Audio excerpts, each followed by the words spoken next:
Oi pessoal, tudo bem? Esse é mais um desses vídeos que eu faço totalmente de improviso, simplesmente pelo prazer de poder conversar com vocês, né? O falar é terapêutico, né? Eu sinto que termina sendo para mim também, de certa forma, uma terapia, né? O falar, o conversar e, consequentemente, as pessoas vêm conversar comigo também pelo WhatsApp, né? A gente vai trocando ideias, vai se enriquecendo, né? E eu gostaria de falar hoje sobre os livros negros de Jung e sobre a epistemologia no trabalho clínico, no trabalho com a psicologia clínica, né? Porque é algo importante, é algo fundamental, é algo que eu vejo as pessoas discutindo na internet, né? É algo que traz um, um elemento científico ao discurso clínico, né? Porque a gente sabe que existem aplicações da psicologia de Jung num contexto não científico, num contexto não clínico, né? Em outros contextos. E falar de epistemologia, tratar de epistemologia, é meio que uma forma de fazer uma demarcação científica dentro do campo da psicologia de Jung. Tá?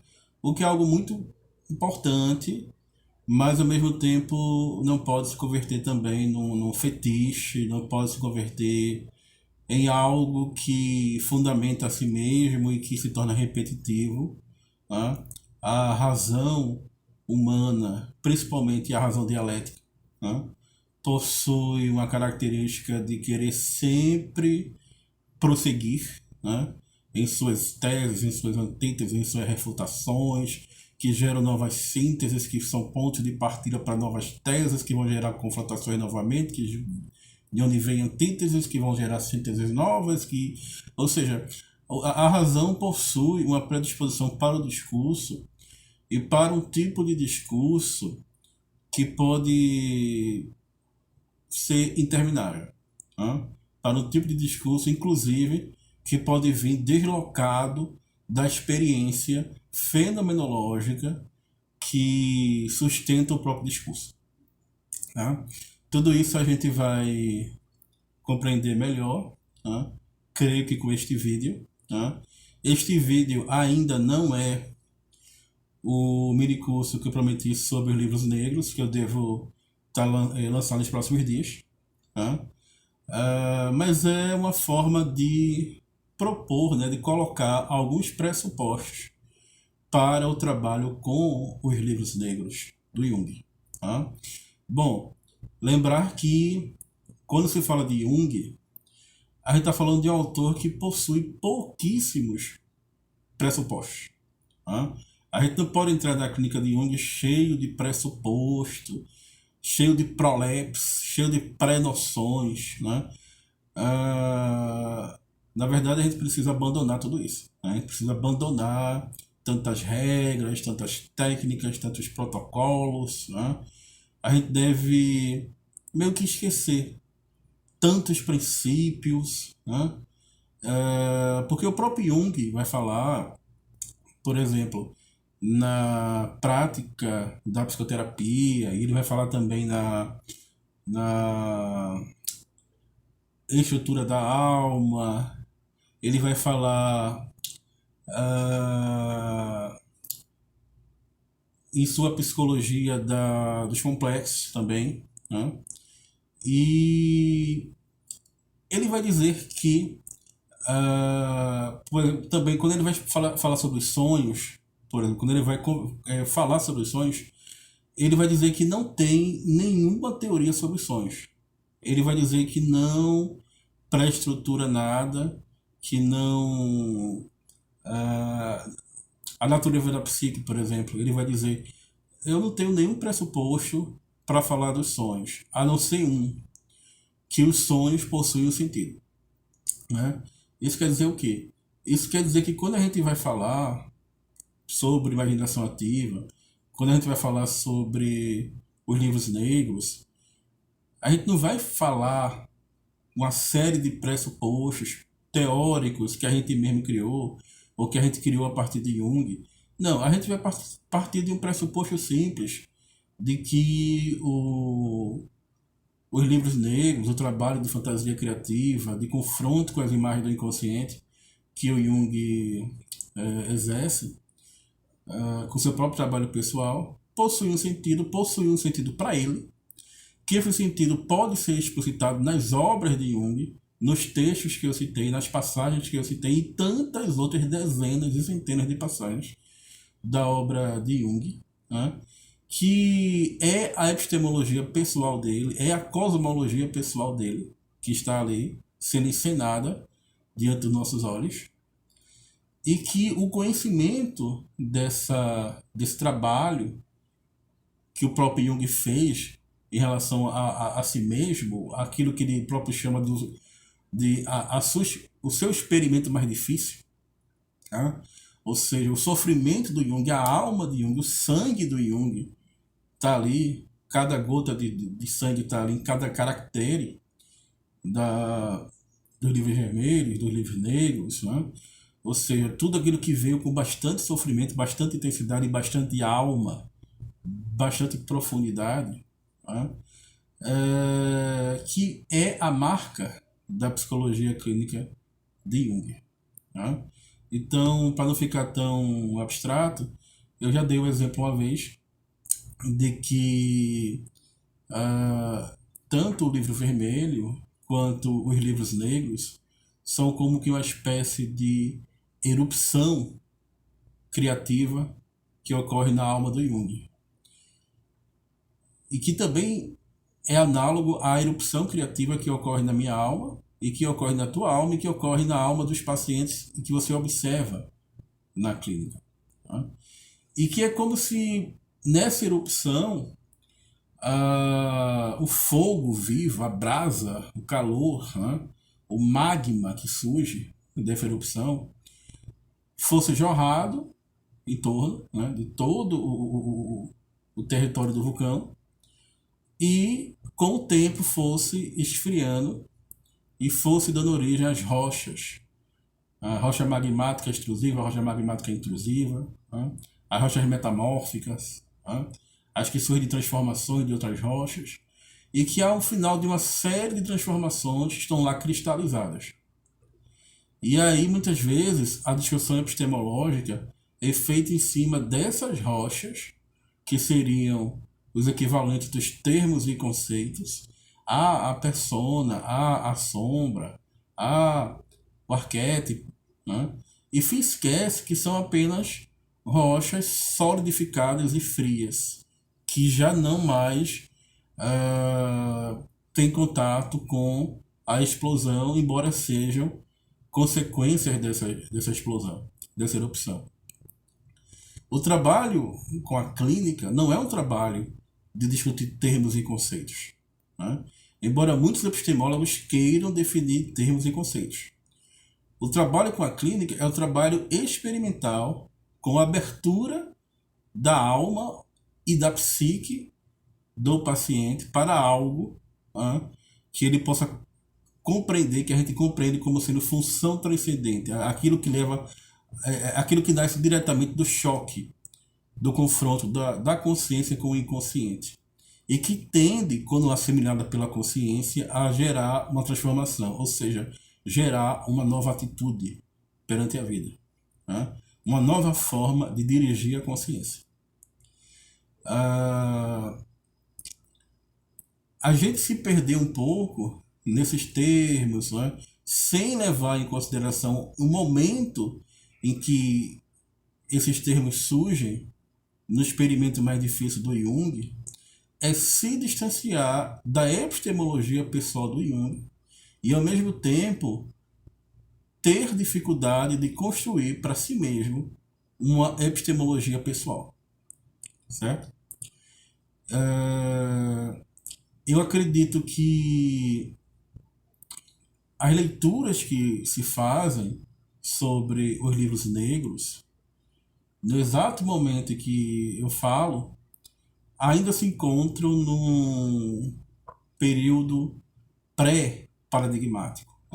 Como assim? Bom, a gente sabe que a expressão paradigma na filosofia das ciências, né, é muito trabalhada por um autor, que eu acho que é o Thomas Kuhn, né, e o paradigma nada mais é do que um modelo que os cientistas utilizam para justificar suas crenças, seus valores, suas atitudes psicológicas, que serve como referencial teórico que vai estruturar um campo de pesquisa e que serve como uma matriz geradora de autoridade e uma matriz geradora de significado. Ou seja, se você vai contra a estrutura de um paradigma dentro do próprio paradigma, você vai ter que, no mínimo, argumentar muito, no mínimo, tentar, por um esforço científico, às vezes de uma vida, tentar contestar aquele paradigma. É por isso que o paradigma tem uma estrutura um tanto que conservadora, embora o paradigma possa ser transformado quando a ciência entra em crise e surge, para além da ciência normal, para além da ciência da normatividade, um novo paradigma. Por exemplo, hoje em dia, quando a gente vai falar sobre o universo, quando a gente vai falar sobre macro-universo, quase ninguém mais utiliza a linguagem newtoniana. A física de Isaac Newton ainda é muito estudada nas escolas para essa física intuitiva do cotidiano. A velocidade relativa dos automóveis, né? Se eu faço uma bolinha de papel e jogo para o ar e ela forma um arco de parábola, calcular a energia potencial elástica de uma bolinha de papel que eu arremesso, a energia gravitacional, né? A velocidade de um trem, né? A variação do espaço, a variação do tempo, o atrito de certas engrenagens que formam uma máquina complexa que vai movimentar uma indústria, por exemplo. Essa física intuitiva que a gente observa no cotidiano, a gente ainda utiliza uma cosmovisão newtoniana. Mas quando a gente vai falar sobre o comportamento ondulatório da luz, quando a gente vai falar sobre buracos negros, sobre buraco de minhoca, sobre a relatividade do espaço, sobre a relatividade do tempo, quando a gente vai falar sobre ondas gravitacionais, espaço curvo, né? A gente sai do paradigma newtoniano e a gente utiliza uma linguagem einsteiniana, ou seja, ligada a Albert Einstein, que criou um paradigma novo dentro da cosmologia contemporânea, dentro da física contemporânea. Tá? Então, a gente ainda não tem paradigmas científicos sobre os livros negros, de um ponto de vista epistemológico. Nós temos muitas dissertações de mestrado, tese de doutorado sobre o livro vermelho. Eu tenho acompanhado essa bibliografia, eu tenho lido, eu tenho esse material em casa. Claro que não todas as teses de doutorado do Brasil ou do mundo, claro que não todas as dissertações, mas eu tenho muito material que eu sempre estou lendo. Por exemplo, nós não temos um bom material, um bom referencial teórico sobre os livros negros. Né? Onde estão as teses de doutorado sobre os livros negros? Onde estão as dissertações de mestrado sobre os livros negros? Bom, elas ainda vão acontecer. Elas ainda vão chegar. Né? E eu prevejo, pessoal, que como é natural do desenvolvimento orgânico de cada ciência, né? É possível que várias visões diferentes surjam a partir dos livros negros. Né? É possível que surja a partir dos livros negros uma visão bastante ortodoxa, dogmática, eu diria até que conservadora em relação aos livros negros. Eu diria até que anacrônica, no sentido de que nós deveríamos ser analistas junguianos, como eram os analistas junguianos da década de 30 do século passado. né, quando isso é simplesmente impossível, porque nós estamos vivenciando uma historicidade diferente, que guarda suas semelhanças com a época de 30 do século passado, sem dúvida alguma, a ascensão de regimes totalitários, o mundo tentando se recuperar de uma grave crise econômica, o mundo caminhando para uma guerra, né? A gente vive uma situação hoje, dada a complexidade da época atual, de conflito de valores, de confronto de valores, e a gente sabe o que está acontecendo com o mundo, né? A grave pandemia que nós estamos passando, que está desorganizando toda a nossa sociedade, desde a base econômica, desde a matriz material da economia até as relações humanas, né? Estamos vivenciando, inclusive, uma pandemia psíquica, né? Já que está aumentando o índice de ansiedade, de depressão, de ação suicida, de transtorno obsessivo compulsivo, de fobia social, dado ao distanciamento social crítico, de síndrome do pânico. As pessoas estão com o humor alterado, e tudo isso vai gerando na sociedade uma outra forma de epidemia muito mortal, também muito letal, que é aquilo que o próprio Jung também já havia escrito em Civilização e Transição, e rapidamente também em Psicologia e Religião, que é a epidemia psicológica, a epidemia psíquica. Tudo isso nós estamos vivenciando. Mas, por conta disso mesmo, nós vivemos uma subjetividade própria da nossa época, e nós não podemos deixar de mergulhar nela, virar as costas para ela e buscar em algo do passado uma certeza, né? Buscar em algo do passado uma segurança. Todo conservadorismo, no final das contas, vai ter sempre algo de romantismo, de que o passado era melhor, de que alguma coisa se perdeu no meio do caminho, de que alguma aura, alguma coisa deixou de existir e que isso tem que ser recuperado, né? É daí que o conservadorismo anda muitas vezes muito próximo ali do anacronismo, que anda muito próximo da ortodoxia, né? Ao mesmo tempo, a gente pode verificar que é possível que surjam interpretações mais progressistas, mais dinâmicas, mais à esquerda do conservadorismo junguiano, que diz, olha, a gente precisa ter todo o legado da psicologia de Jung, mas ao mesmo tempo percebendo que nós somos seres em transformação, somos atravessados por uma historicidade e que nós precisamos compreender essa psicologia de acordo com os parâmetros atuais, né? E mais do que isso, nós esperamos, a partir de um ponto de vista subjetivo, que caracteriza o discurso progressista, que nós temos um ideal de vida que inclui a psicologia de Jung, e que esse ideal, em algum momento da história, será encarnado, ou seja, será realizado.